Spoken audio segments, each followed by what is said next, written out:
Limbdi national highway પરથી સિમેન્ટના ટાંકામાં છુપાવીને લઈ જવાતા વિદેશી દારૂનો જંગી જથ્થા સાથે એક ઈસમને સુરેન્દ્રનગર લોકલ ક્રાઇમ બ્રાન્ચ પોલીસે ઝડપી પાડી આગળની વધુ કાર્યવાહી હાથ ધરી છે. સુરેન્દ્રનગર જિલ્લામાંથી પસાર થતા અલગ અલગ હાઈવે રોડ પર ખાસ પેટ્રોલિંગ કરતા સુરેન્દ્રનગર એલસીબી ટીમ દ્વારા લીંબડી વિસ્તારમાં નેશનલ હાઈવે રોડ પર ખાસ પેટ્રોલિંગ હાથ ધરી ચોક્કસ બાતમી હકીકત મેળવી સિમેન્ટના ટાંકામાં ટ્રકમાં છુપાવીને લઈ જવાતો ઇંગ્લિશ દારૂ સાથે ટ્રકના ચાલકને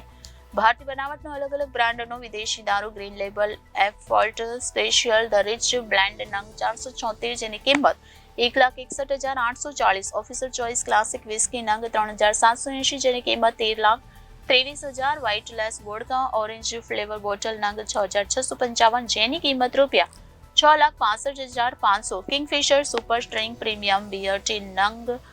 3,509 જેની કિંમત રૂપિયા 3,50,900, એમ્પુલ ઇંગ્લિશ દારૂની કિંમત રૂપિયા 25,01,240 તથા મોબાઈલ ફોન જેની કિંમત રૂપિયા 10,000 તથા ટ્રક નંબર RU09GO0950 જેની કિંમત રૂપિયા 12 લાખ તેમજ રોકડા રૂપિયા 28,000 એમ મળી કુલ કિંમત રૂપિયા 37,39,240 મુદ્દામાલ સાથે એક ઇસમને પકડી પાડી મુદ્દામાલ કબજે કરી આગળની વધુ કાર્યવાહી